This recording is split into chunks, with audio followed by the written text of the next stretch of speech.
It's just after midnight. Your headlamp cuts a thin tunnel through the dark, and everything outside it feels infinite. Somewhere below you, tents are snapping in the wind. Somewhere above you, the summit is close enough to feel, but far enough to kill you. The air is so thin, your body is already dying, quietly, politely, one breath at a time. Every step costs more than the last. Every pause feels like a mistake. And here's the part no one tells you. Most people who die on Everest were strong enough to reach this point. They didn't fail early, they failed late. By the time the sun comes up, some climbers will be heroes, and others will simply never come back. And as you'll see, what happens next on this mountain has nothing to do with courage alone, and everything to do with timing, judgment, and the one decision nobody wants to make when the summit is finally within reach. Because on Everest, the mountain doesn't care how badly you want it. Most people think Everest has one way up, one clean line to the top. It doesn't. There are two main routes to the summit, one from the south through Nepal, and one from the north through Tibet. Same mountain, same summit, completely different experience. And yet, nearly every spring, the majority of climbers choose the same path, the South Col. Not because it's easier, not because it's safer, and definitely not because it's forgiving. They choose it because this route feels familiar. You walk for days through villages where prayer flags flap above stone houses. You sleep in tea houses. You pass people who live here, who smile, joke, and remind you that this mountain has been part of human life long before it became a global obsession. It creates comfort, a sense of rhythm, almost normality, and that's the trap. Because the South Col doesn't ease you into danger, it hides it in plain sight. The infrastructure, the crowds, the helicopters overhead, they whisper the same lie to everyone who arrives here. You're not that far from help. But what happens later, high above all of this, will expose how fragile that belief really is. And why the most popular route on Earth can still become the loneliest place you'll ever stand. The other option, the north, cuts away most of that comfort. Fewer people, no villages, no slow psychological warm-up, just road access, cold wind, and a mountain that feels distant and hostile from the very first step. Some climbers swear it's more honest. But honesty comes at a price. Longer summit days, stronger winds, fewer rescue options. When something goes wrong up there, help doesn't arrive. It simply doesn't. That's why, year after year, most climbers drift back to the South Col. Not because it's gentle, but because it feels manageable. Like a system, like a plan. And humans love plans. We trust them. We lean on them. Sometimes a little too much. Because what this route gives in familiarity, it quietly takes away in complacency. And that becomes painfully clear the moment you reach the place everyone calls base camp. A name that sounds like safety, but is anything but. And once you step beyond it, there's no warm-up anymore. Base camp sits at 5,364 meters above sea level. That's higher than Mont Blanc, higher than any mountain in the Alps, and still, unbelievably, more than 3 kilometers below the summit. To put that into perspective, if Everest were the height of a normal office building, base camp would be somewhere around the 2nd floor. You've barely started, and your body already knows it. At first, base camp feels almost festive. Bright yellow tents, flags snapping in the wind, laughter drifting through thin air, people drinking coffee, checking weather forecasts, scrolling messages like this is just another unusual campsite. There are doctors here, satellite phones, even Wi-Fi on a good day, and that's exactly why it's dangerous. Because nothing about base camp feels like a place where people die. Your body adapts just enough for you to feel capable, confident, maybe even strong. Headaches fade.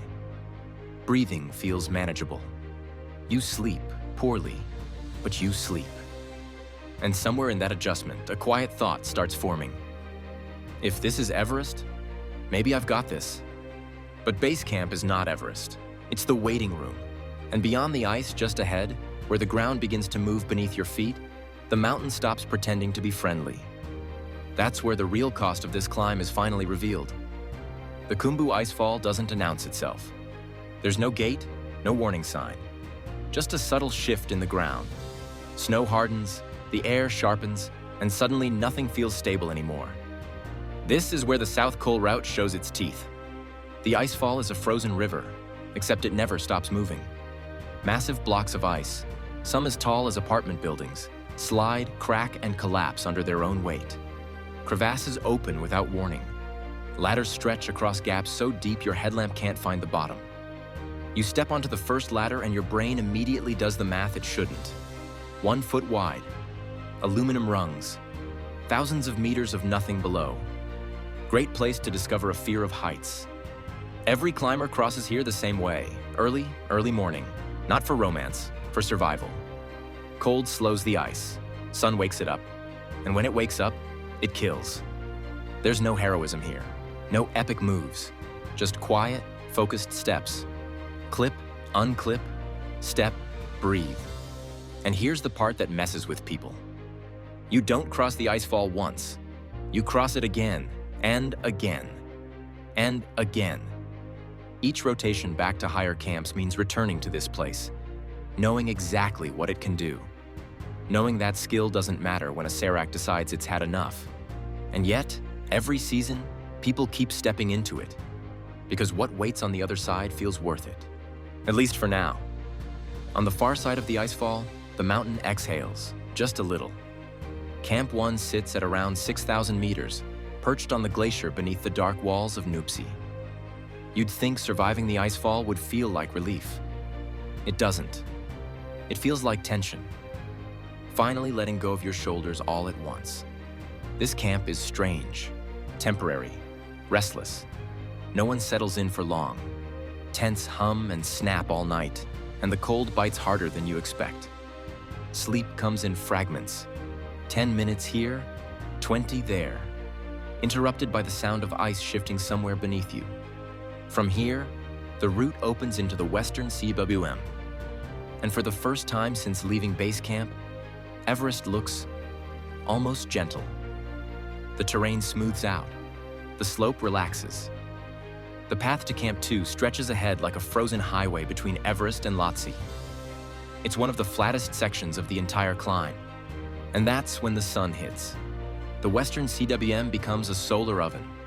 Light reflects off the ice from every direction. Below, around you, even from the air itself. Climbers overheat inside down suits while standing on a glacier at nearly 7,000 meters. It's deeply unfair. You're sweating, dehydrating, burning energy you can't replace. And here's the cruel joke. This is one of the easiest parts of the climb. Camp 2 finally appears, sitting calmly at the foot of Lhotse's immense face. It feels organized, stable, almost like base camp's serious older sibling. People rest here, recover here, start believing again. But high above, the wall of ice rising out of Camp 2 tells a very different story.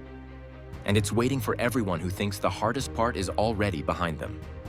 Above Camp 2, the mountain stops pretending. The Lhotse face rises straight out of the snow, an enormous sheet of blue ice tilted toward the sky. From below, it looks smooth, almost climbable. But once you step onto it, the scale hits you all at once. This wall is nearly 600 vertical meters high. That's like climbing the outside of a skyscraper. Except the stairs are frozen, the handrails are ropes, and every breath feels like it's been rationed. You clip into the fixed line and start moving upward. Slowly, methodically. There's no rhythm here, just effort. Step, breathe, clip, step again. Your calves burn, your lungs scream, and the air keeps thinning whether you like it or not. At this altitude, oxygen is already scarce enough that thinking becomes harder.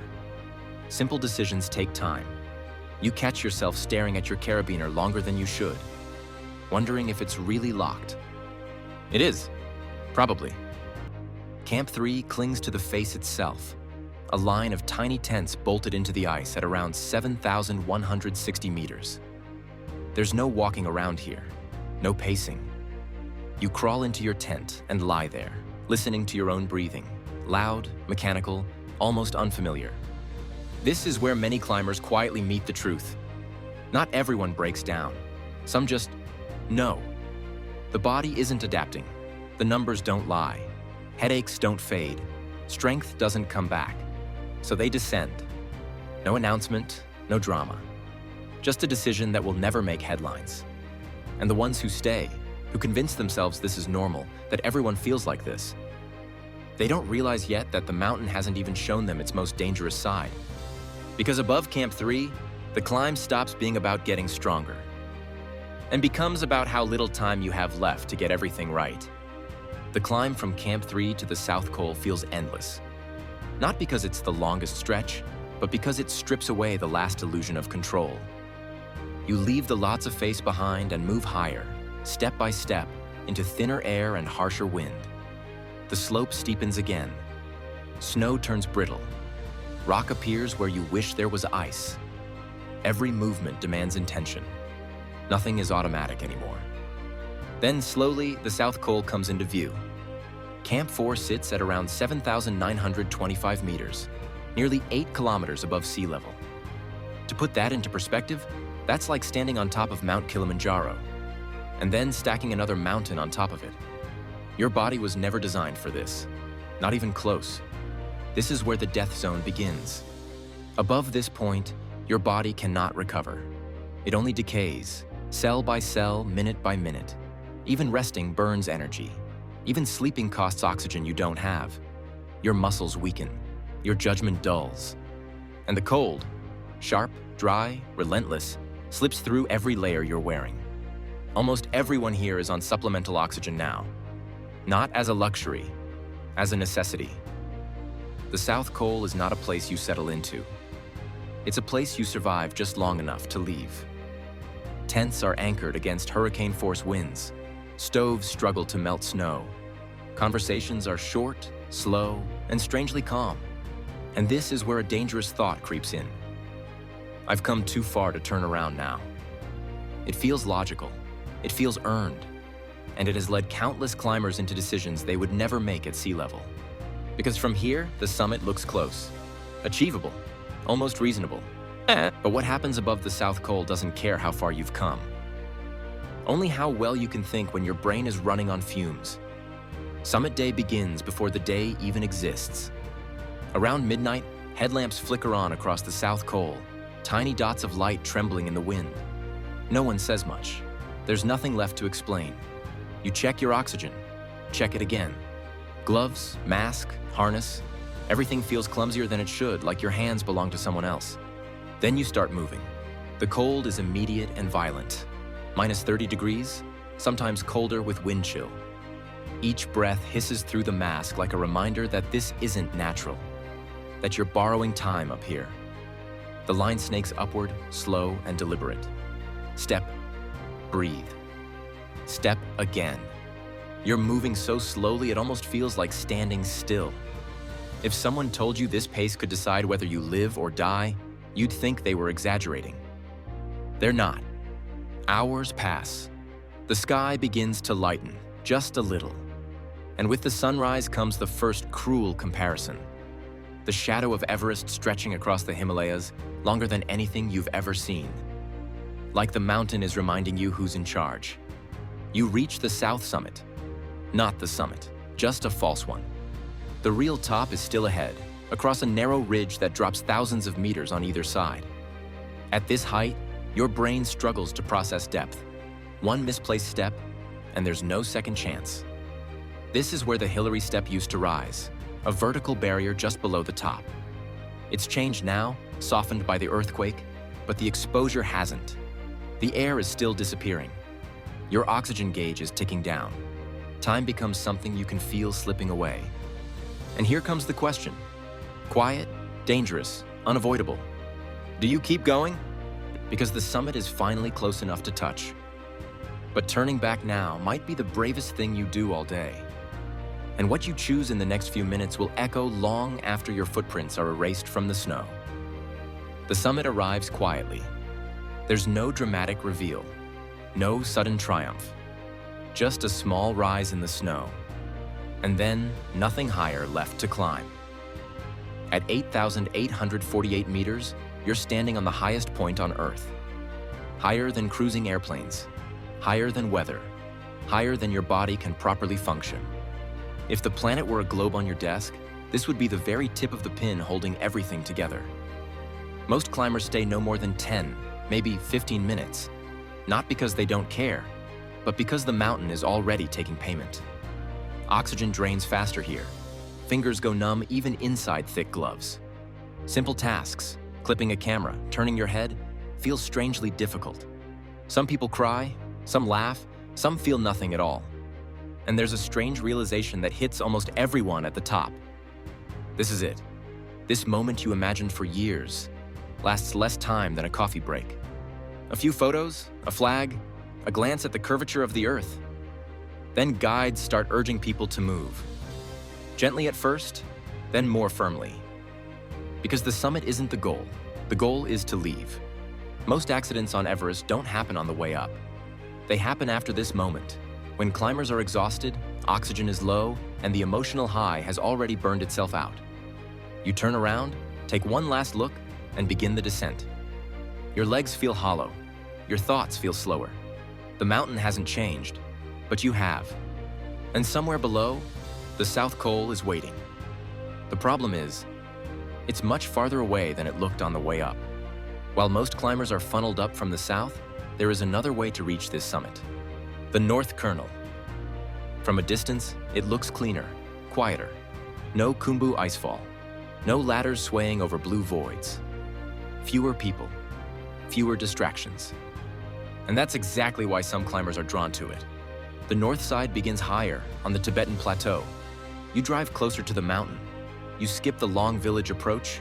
You arrive already deep in thin air, before your body has had much time to protest. It feels efficient, almost professional. But the mountain charges interest. The summit day from the North Col is longer, much longer. 16, sometimes 20 hours of continuous movement above 8,000 meters. Winds hit harder here. Temperatures drop faster. And when something goes wrong, there's no helicopter coming to get you. On the north side, help doesn't arrive late. It simply doesn't arrive at all. Climbers who choose this route know that. They accept it. And many will tell you it feels more pure. But purity has a cost. And it becomes painfully clear when exhaustion sets in, legs slow, and the summit still feels impossibly far away. Because on Everest, solitude can be beautiful, right up until it becomes dangerous. By the time you're descending, the mountain feels different. Not louder, not more violent, just indifferent. The crowds thin, the radios go quiet, and the realization settles in that Everest never cared whether you stood on its summit or not. It didn't test you, it didn't challenge you, it simply existed, and you stepped into its rules. Up here, ambition is heavy, pride is expensive, and timing is everything. People often ask what Everest means, whether it's about ego, adventure, or proving something to the world. But standing high on this mountain strips those ideas down to their core. What remains is much simpler and much harder to accept. It's about judgment. It's about restraint. It's about knowing when to walk away from something you've wanted for years. Because the strongest climbers on Everest aren't always the ones who reach the top. They're the ones who make it home. And as the wind erases your tracks behind you, one truth becomes impossible to ignore. Everest doesn't reward bravery, it rewards humility.